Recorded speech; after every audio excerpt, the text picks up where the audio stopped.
है कि लड़की का चेहरा ही सब कुछ होता है, चेहरे के बिना तो कुछ भी नहीं है। वही चीजें दिमाग में चल रही थी।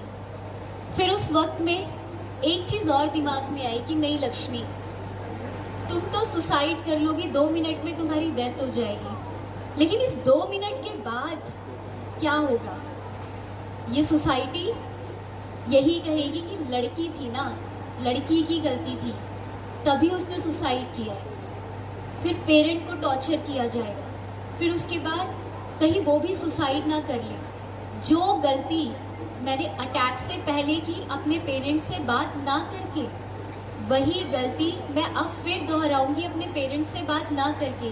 क्योंकि जो माँ और पापा 2.5 महीने मेरे लिए सोए नहीं है, चैन से खाया नहीं है, उन्होंने चैन से रहे नहीं है, मैं 2 मिनट में, क्योंकि मैं अपने आप को दुनिया की नज़र से देख रही थी, उनकी नज़र से देख ही नहीं रही थी, तब उस वक्त में मैंने डिसीजन लिया, जो गलती पहले की अब वो गलती अब नहीं करूँगी, अपने पेरेंट्स से बात करूँगी। फिर मैंने अपने पापा मम्मी से बात किया और बहुत आसानी से, जितना आसान था मेरे लिए कहना, उतना ही मुश्किल था उनके लिए सुनना। बताऊंगी आपको कि हम बच्चे और हम पेरेंट दोनों में क्या अंतर होता है और क्यों ऐसा होता है कि हम उनके साथ कनेक्ट नहीं हो पाते और कोई हादसा हो जाता है। तो उस वक्त में पापा ने मुझे गले से लगाया, वही डेंजरस विलन पापा ने गले से लगाया और पापा ने मुझसे कहा कि बेटा, इस दुनिया में ऐसा कोई काम नहीं है जो नामुमकिन है, हर एक काम मुमकिन ही मुमकिन है। एक दिन एक ऐसा वक्त आएगा कि तुम इतना आगे जाओगे और तुम्हें इसी चेहरे से प्यार होगा। और आज मैं कहती हूँ, I love my face. Parent अपने बच्चे की बात नहीं सुन सकता है। एक अंतर बताती हूँ, मेरी 6 साल की बेटी है और मैं 30 साल की। मेरी बेटी 6 साल की सोच रखेगी लेकिन 30 साल की नहीं। तो हमने वो 6 साल की एज को जिया है, पर वो जी रहे हैं। तो क्यों नहीं हम अपने बच्चों की बात को समझते हैं? क्यों हम अपनी सोच को अपने बच्चों पे हावी करते हैं? क्यों हम उनकी बात को सुनना नहीं चाहते हैं? क्यों हम एक क्राइम का मोड़ देते हैं? आपको पता है सबसे ज्यादा क्राइम बाहर होते हैं या घरों के अंदर होते हैं? कहाँ होते हैं सबसे ज्यादा क्राइम? क्यों? क्योंकि हमने अपने बच्चों के अंदर एक डर पैदा किया है। अगर मुझसे पूछा गया कि लक्ष्मी, तुम एसिड के बारे में क्या सोचती हो, तो मैंने कहा कि जब ऋषिकेश में अंडा बैन हो सकता है तो क्या एसिड बैन नहीं हो सकता है? उसके बाद कोर्ट में हम लोगों ने एक पीआरएल डाला एसिड को बैन करने के लिए, लेकिन एसिड बैन नहीं हुआ। बस उस पर एक कानून आया कि ऐसे खुलेआम एसिड नहीं बिकेगा। 2013 में उसका रिजल्ट आया और उसके बाद हमारी एक नई जीत हुई। एक चीज़ और बताऊँ, शायद सुन के ही आपको शॉक लगेगा कि ये मजाक सबसे ज़्यादा मेरा उड़ाया है लड़कियों ने, औरतों ने। जब मैं सड़कों पे निकलती थी तो सबसे ज़्यादा मजाक वही उड़ाया करती थी मेरा।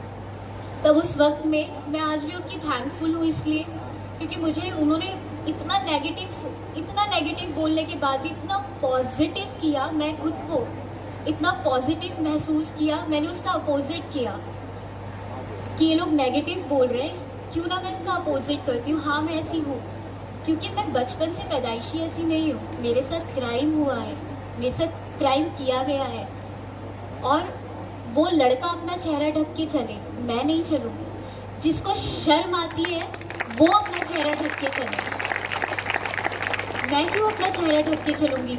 इस सोसाइटी को पता चलना चाहिए कि उनकी ही देश की बेटी के साथ, उनकी ही बच्ची के साथ क्राइम हुआ है और क्या हुआ है। लोगों को ये पता था कि डोमेस्टिक वायलेंस क्या है, रेप वायलेंस क्या है, लेकिन किसी को ये नहीं पता था कि एसिड अटैक वायलेंस क्या है। जब हम फेस ओपन करके बाहर आए और अपनी कहानी को दुनिया के सामने रखना शुरू किया, तब उस वक्त में लोगों ने इसको महसूस किया। और फिर उस वक्त में कानून भी आया आफ्टर निर्भया। जब निर्भया आंदोलन चल रहा था, निर्भया कांड हुआ था, तो उस वक्त में एक कानून आया 326 एक्ट ए और बी। उससे पहले कोई कानून नहीं था, लोगों को पता ही नहीं था कि एसिड अटैक वायलेंस होता क्या है, ये मुद्दा भी नहीं था।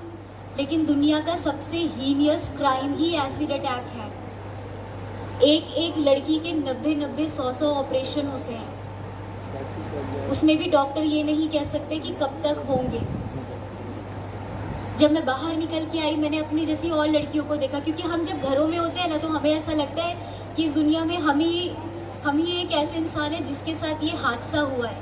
लेकिन जब हम अपने जैसे और लोगों को देखते हैं कि वो और भी ज़्यादा तकलीफ में, क्योंकि कई लड़कियां ऐसी हैं जो अब कभी ज़िंदगी भर नहीं देख सकती, दोनों आंखें जा चुकी है।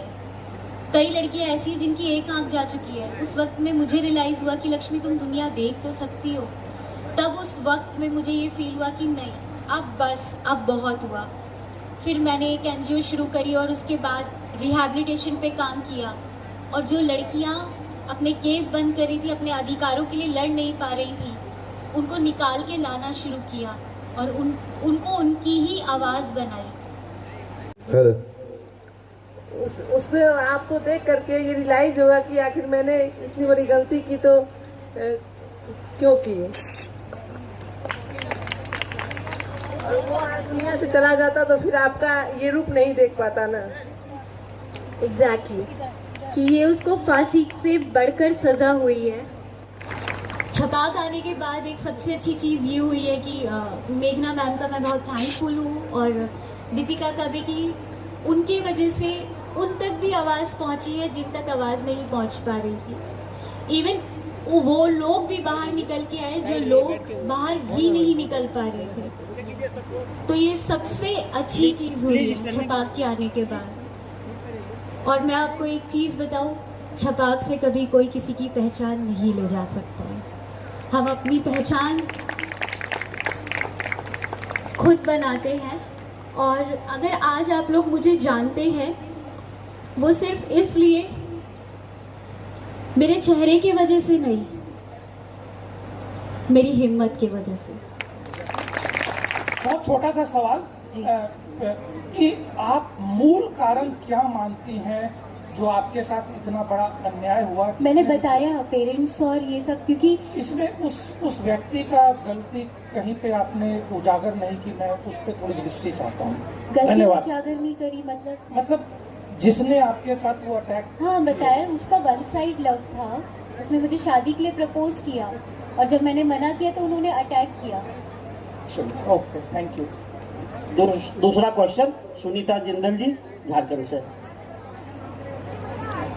सबसे पहले लक्ष्मी जी, आपका मारवाड़ी युवा मंच में स्वागत है। मैं आपसे ये पूछना चाहती हूँ लक्ष्मी जी कि आप में इतनी हिम्मत कैसे आई?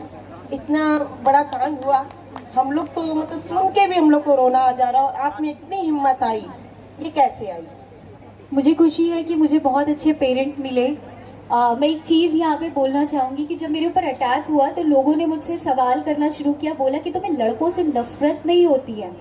तो मैंने कहा कि एक बात बताओ, जब मेरे ऊपर अटैक हुआ, जिसने मेरे ऊपर आके पानी डाला वो भी लड़के, जो पुलिस आई थी वो भी लड़के, जो डॉक्टर देख रहे थे वो भी लड़के, जो घर में पिता और भाई है वो भी लड़के। बताओ किस किस से नफरत करूँ मैं?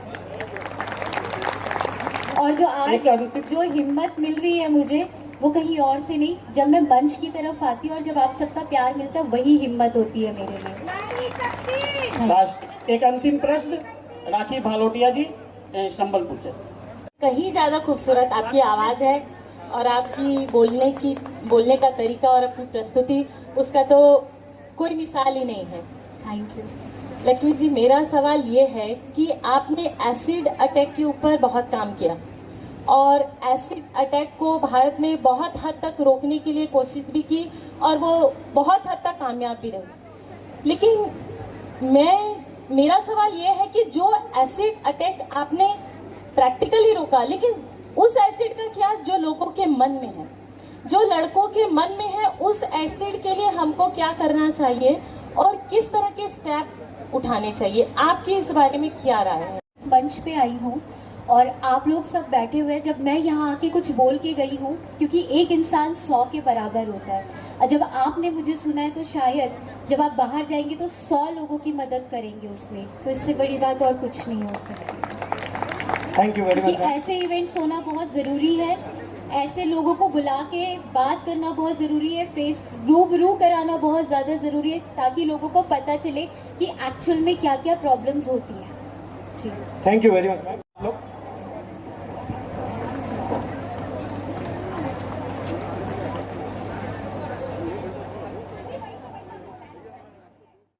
असम के सबसे सक्रिय Hindi digital media rise plus की खबरें अपने व्हाट्सएप पर नियमित तौर से पाने के लिए 8882276606 पर स्टार्ट लिख कर भेजें।